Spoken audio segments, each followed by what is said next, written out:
Hi, my name is Julissa Garcia-Leon, and this is my persuasive speech.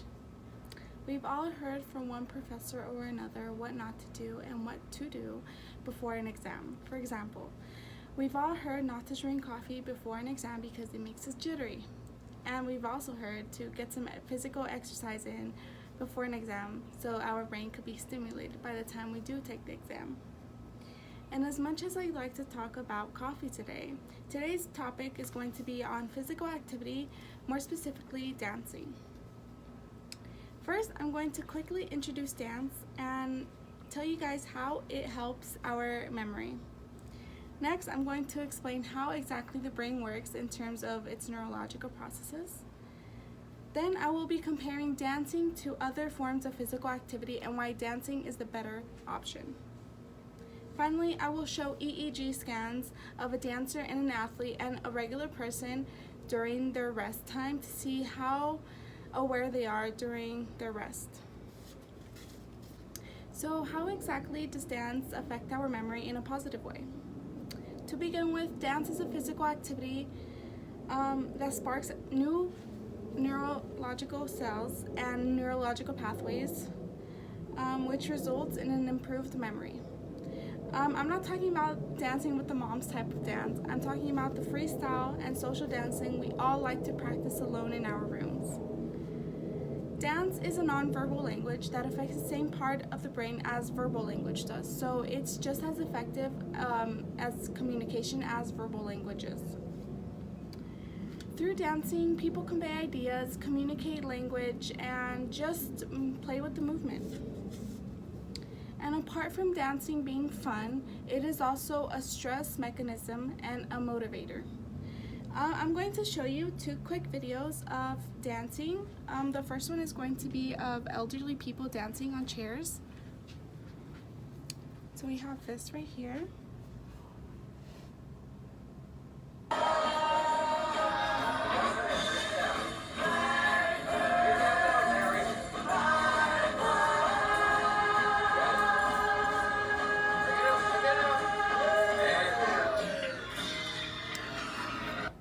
So as you just saw, it could be as simple as dancing in chairs, or it could be as difficult as this one that I'm going to show you right now.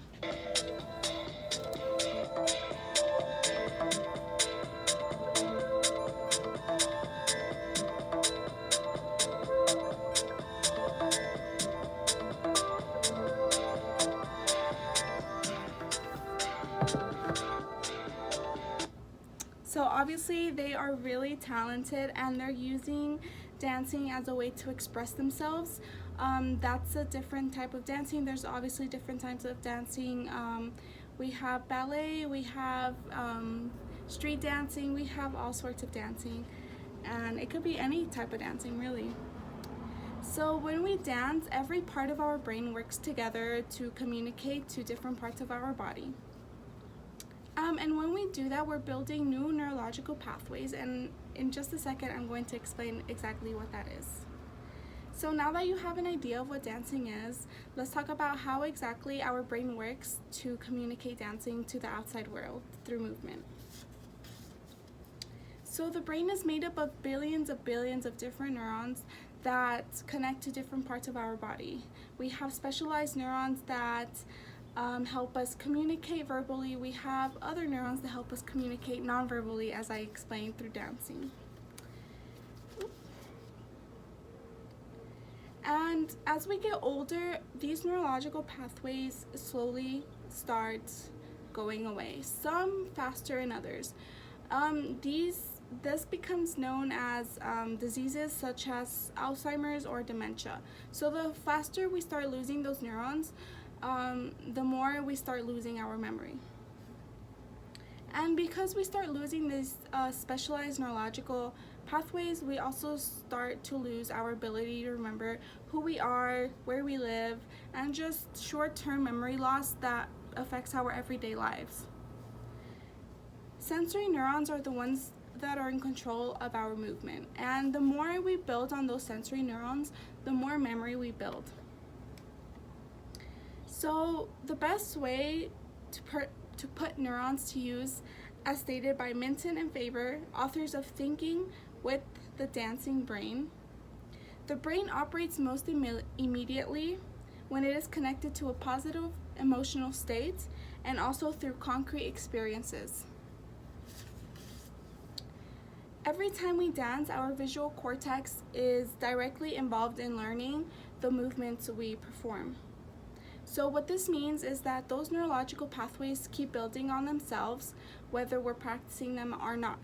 Just as long as we think of moving, it builds our neurological pathways.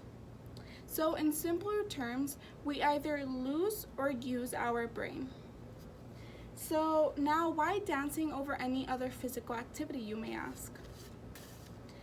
A study done at the Albert Einstein College of Medicine in New York, they found that physical activities do improve our cardiovascular health, but they do not improve our ability to make new memories. So they found that reading improves deters dementia, not improves dementia, deters dementia by 35%, and that's if we do it on a regular basis. Crossword puzzles, if we do it 4 times a week, it deters from dementia happening by 47%. As for bicycling, swimming, and golfing, one of the most popular physical activities out there, it does not improve dementia at all. It has a 0% chance of improving our ability to make new memories. But dancing, of course, it improves our memory by 76%. That means we have a 76% of not getting dementia or any type of memory loss illnesses later in the future. So this proves that dementia is reduced if we do participate in activities that stimulate our brain, such as dancing, reading, crossword puzzles, or anything else that makes our brain think. So taking a dance class, especially a really challenging one, is really effective. So now let's look at a dancer's brain in comparison to an athlete's brain and a normal person's brain while at rest. So here the darkest line represents a dancer, and the delta basically means that they're at sleep. Over here we have the most awareness, so as we can see, the dancers have the most awareness out of everyone. And it slowly goes up as they gain awareness during their sleep.